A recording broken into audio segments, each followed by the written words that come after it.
পশ্চিমবঙ্গ আশাকর্মী ইউনিয়নের দক্ষিণ দিনাজপুর জেলা সংগঠনের পক্ষ থেকে মঙ্গলবার দুপুরে জেলা মুখ্য স্বাস্থ্য আধিকারিকের অফিসের সামনে বিক্ষোভ প্রদর্শন করা হয়।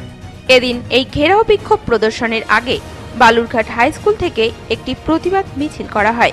প্রসঙ্গত আশাকর্মীদের দাবি, সম্প্রতি ভাতা নয় 15,000 টাকা মাসিক বেতন দিতে হবে, কাজের সুবিধার্থে মোবাইল প্রদান করতে হবে, করোনা আক্রান্ত আশাকর্মীদের ঘোষণা মতো 1 লক্ষ টাকা প্রদান করতে হবে।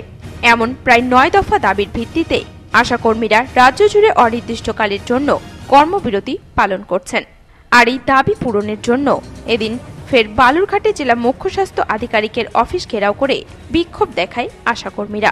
পাশাপাশি জেলা মুখ্য স্বাস্থ্য আধিকারিকের নিকট একটি ডেপুটেশন প্রদান করেন তারা।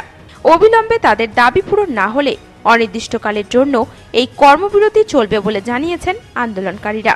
এই বিষয়ে আন্দোলনকারী আশাকর্মী নমিতা মহন্ত জানান, আজকে গোটা স্বাস্থ্য ভবন সমগ্র জেলাব্যাপী আমরা যে ডেপুটেশনে এসেছি, এটা শুধু ডেপুটেশন নয়, গোটা স্বাস্থ্য ভবনে আমাদের আজকে এই যে কেন্দ্রীয় এবং রাজ্য বাজেটে আশাকর্মীদের জন্য কোনো বরাদ্দ বৃদ্ধি হয়নি এবং সমস্ত টাকা ইনসেন্টিভের টাকা 8 ভাগে ভাগ করে দেওয়া হচ্ছে, তারও কোনো সুরাহা হয়নি।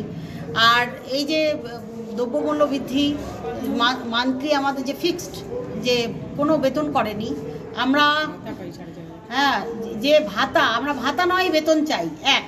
দ্বিতীয়ত ফরম্যাটে নয়, আমরা সরকারি কর্মচারীর স্বীকৃতি চাই।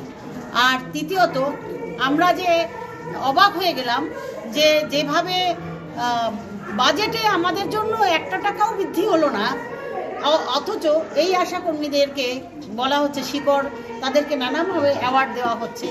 সেই উপলক্ষেই আজকে আমরা স্বাস্থ্য ভবনে নেতৃত্বরা যারা গিয়েছেন, গোটা রাজ্যের সবাই আশা দিদিরা সেখানে গিয়েছেন, আমরা দক্ষিণ দিনাজপুর জেলা আমরা তাদের সঙ্গে সংহতি স্থাপন করে আজকে বালুরঘাটের সিএমএইচের কাছে এই ডেপুটেশন। এদিকে এদিনের এই কর্মসূচিকে ঘিরে কোনো রকম অপ্রীতিকর ঘটনা এড়াতে বিশাল পুলিশ মোতায়েন ছিল অফিস চত্বরে। বালুরঘাট থেকে রিপন ভৌমিকের রিপোর্ট, নিউজ টুডে।